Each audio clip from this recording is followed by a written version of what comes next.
నమస్తే. నేను మీ జర్నలిస్ట్ రవిచంద్ర. అధికారం అనేది ఎవరికి కూడా శాశ్వతం కాదు. ఇది ఆంధ్రప్రదేశ్ రాజకీయాలను చూస్తే మనకిట్టే అర్థమవుతుంది. 2014లో ఆంధ్రప్రదేశ్, తెలంగాణ విడిపోయిన తర్వాత అటు సీఎం చంద్రబాబుకు అంటే రాజకీయంగా అనుభవం ఉంది అని తెలిసి ప్రజలందరూ కూడా మరొక రాజధాని కావాలి ఆంధ్రప్రదేశ్ రాష్ట్రానికి, ఇప్పటికే అప్పుల కూబిలో కూరుకుపోయాం కాబట్టి సీనియారిటీ పనిచేస్తుందని చెప్పి ప్రజలందరూ కూడా చంద్రబాబు నాయుడుకు 2014లో అధికారం కట్టబెట్టారు.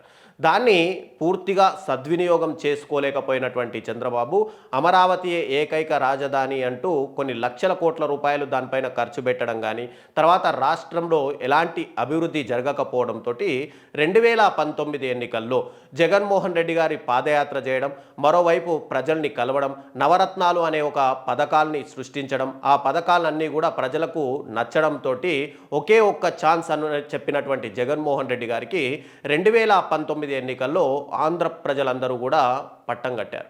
కానీ కొన్ని అనుకోని విధంగా అంటే చెప్పినటువంటి పనులు చేసినప్పటికీ కూడా చేసిన పనులు చెప్పుకోలేకపోయినటువంటి వైఎస్ఆర్సీపీ పార్టీకి సంబంధించినటువంటి నాయకులు కానీ కొంతమంది యొక్క నోటి దురుసు వల్ల అటు రాష్ట్ర రాజకీయాల్లో అన్నీ అంటే అప్పులు చేశారని చెప్పి అటు ప్రతిపక్ష పార్టీలు చెప్పడం, ఇవన్నీ కూడా జగన్మోహన్ రెడ్డి గారికి ఒక మైనస్గా మారిపోయి 2024 ఎన్నికల్లో మరోవైపు కూటమి పార్టీలు అంటే తెలుగుదేశం, జనసేన, బీజేపీ అన్నీ కూడా ఒకే ఒక్క వ్యక్తిని ఎదుర్కోవడానికి ఒక తెరపైకి, ఒక తాటిపైకి వచ్చి అటు గెలిచారు 2024 ఎన్నికల్లో. ఇక్కడే ఇప్పుడు 2024 ఎన్నికల్లో గెలిచిన తర్వాత ముఖ్యంగా చంద్రబాబు నాయుడు లాంటి సుదీర్ఘ రాజకీయ అనుభవం ఉన్నటువంటి వ్యక్తికి ఖచ్చితంగా తమ పైన వ్యతిరేకత వస్తే 2029 ఎన్నికల్లో జగన్మోహన్ రెడ్డి గారికి మళ్ళీ పట్టం కట్టే అవకాశాలు ఉన్నాయని చెప్పి చంద్రబాబు నాయుడు గుర్తించారు.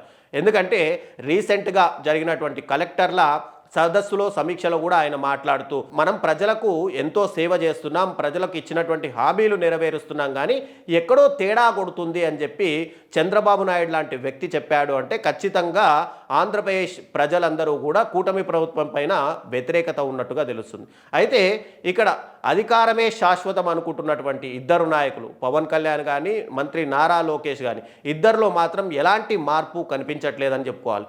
ఎందుకంటే వాళ్ళు ఈ మధ్యకాలంలో ఎక్కడ మాట్లాడినా కూడా రీసెంట్గా నారా లోకేష్ ఒక సభలో మాట్లాడుతూ తమ కార్యకర్తల పైన ఉన్నటువంటి కేసులను కొట్టేయించుకుంటాము, ఖచ్చితంగా నేను హోంమంత్రి అనిత గారికి రిక్వెస్ట్ చేస్తున్నానని చెప్పారు. ఇలా కేసులను కొట్టేయించుకోవడం అంత సామాన్యమైన విషయమా అనేది నారా లోకేష్ గుర్తెరగారు. ఇక ఇంకో మాట మాట్లాడుతూ రెడ్ బుక్ రాజ్యాంగంలో కేవలం 3 పేజీలు మాత్రమే ఆ బుక్లో కంప్లీట్ అయ్యాయి, మిగతా పేజీలన్నీ కూడా అలాగే ఉండిపోయాయి అని చెప్పి ఇటు మంత్రి లోకేష్ చెప్పడం చూస్తుంటే ఇతర పార్టీలకు సంబంధించినటువంటి అంటే వైఎస్ఆర్సీపీ పార్టీలకు సంబంధించినటువంటి నాయకులని అటు కార్యకర్తల్ని బెదిరింపులకు గురి చేసినట్టుగా లోకేష్ మాట తీరు కనిపిస్తుంది. మరోవైపు డిప్యూటీ సీఎంగా మొదటిసారి మంత్రివర్గంలోకి వచ్చినటువంటి పవన్ కళ్యాణ్ ఇంకా రాజకీయాలని వంటబట్టించుకోలేదని తెలుస్తుంది.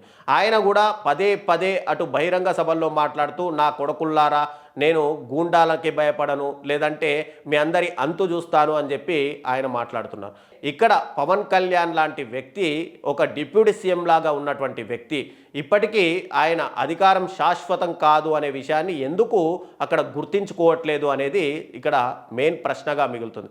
ఇక ఐఏఎస్, ఐపీఎస్ లాంటి వ్యక్తులు ఎంతోమంది బ్యూరోక్రాట్లు ఉంటారు. వాళ్ళందరూ కూడా ముఖ్యంగా చూసుకుంటే కనుక ఏ ప్రభుత్వం వచ్చినా కూడా ఆ ప్రభుత్వంలో జరుగుతున్నటువంటి మంచిని కానీ చెడును కానీ అటు పై అధికారులకు లేదంటే ప్రభుత్వ అధికారులకు చెప్పే ప్రయత్నాలు చేయరు. ఎందుకంటే వాళ్ళు చెప్పినా కూడా ఇటు నాయకులు వినే పరిస్థితి ఉండదు. కాబట్టి నాయకులు ఏం చెప్పినా కూడా అటు కలెక్టర్లు కానీ ఇతర ఐఏఎస్, ఐపీఎస్ లాంటి అధికారులందరూ కూడా ఓకే వింటున్నాం, ప్రజలందరూ కూడా సంతృప్తిగా ఉన్నారు అని చెప్పి వాళ్ళు చెప్పిన దానికి తల ఊపడం వరకే చేస్తారు. ఎందుకంటే ఒకవేళ వాళ్ళు ప్రజల్లో వ్యతిరేకత వచ్చింది అని చెప్పినా కూడా వీళ్ళు వినే పరిస్థితి ఉండదు. అయితే సుదీర్ఘమైనటువంటి రాజకీయ అనుభవం ఉన్నటువంటి చంద్రబాబు నాయుడుకి ఈ విషయం తెలుసు. ప్రజలు ఏదైతే సూపర్ 6 హామీలు సూపర్ హిట్ అయ్యాయని చెప్పుకున్నా, లేదంటే మనం ఎన్ని స్వచ్ఛంద కార్యక్రమాలు చేస్తున్నాము, ఇచ్చిన హామీలన్నీ నెరవేరుస్తున్నాము అని చెప్పినా కూడా కొన్ని కార్యక్రమాలను చూసుకుంటే ఆంధ్రప్రదేశ్లో ప్రజలందరూ కూడా రోడ్లపైకి వచ్చి తమ వ్యతిరేకత తెలియజేస్తున్నారు. ముఖ్యంగా పీపీపీ మోడల్ పైన కానీ, రైతు భరోసా పైన కానీ, నిరుద్యోగుల పైన కానీ, లేదంటే ప్రభుత్వ ఉద్యోగులు కానీ, అంటే అన్ని వర్గాలు కూడా చాలా వరకు ప్రభుత్వం పైన వ్యతిరేకత చూపిస్తూ వచ్చారు. కానీ దీన్ని గుర్తెరిగినటువంటి చంద్రబాబు నాయుడు ఆయన వైఖరి ఎక్కడో కాస్త తేడా కొడుతుంది అన్నట్టుగా మార్చుకునే ప్రయత్నాలు చేస్తున్నారు. అటు వైఎస్ఆర్సీపీ పైన అటాక్ చేయడం అనేది కాస్త తగ్గిస్తూ వచ్చారు. కానీ ఇక్కడ కేవలం ప్రజలు మనకు అధికారం ఇచ్చింది 15 సంవత్సరాలు ఉంటామని, లేదంటే 15 సంవత్సరాల వరకు కూటమి అధికారంలో ఉంటుందని, ఇక వైఎస్ఆర్సీపీ పూర్తిగా కనుమరుగైపోయిందని, తాము ఏం చేసినా సరే ప్రజలు ఒప్పుకుంటారు అనే విధంగా ఇటు పవన్ కళ్యాణ్ కానీ లోకేష్ కానీ మాట తీరు ప్రతిసారి మనకు కనిపిస్తుంది. వాళ్ళు ఇప్పటికైనా అర్థం చేసుకోవాలి. ఏంటంటే అధికారం అనేది పార్టీలకు అతీతంగా, ఇటు తెలంగాణ రాజకీయాల్లో చూసినా కూడా 10 సంవత్సరాలు ఏకదాటిగా అధికారం చెలాయించినటువంటి బీఆర్ఎస్ ప్రభుత్వము వ్యతిరేకత వచ్చి తర్వాత కాంగ్రెస్ ప్రభుత్వానికి ప్రజలందరూ కూడా పట్టం కట్టారు. అలాగే ఆంధ్రప్రదేశ్ రాజకీయాల్లో కూడా ఒకసారి చంద్రబాబు నాయుడికి, తర్వాత జగన్మోహన్ రెడ్డి గారికి, మళ్ళీ చంద్రబాబు నాయుడు గారికి పట్టం కట్టారు.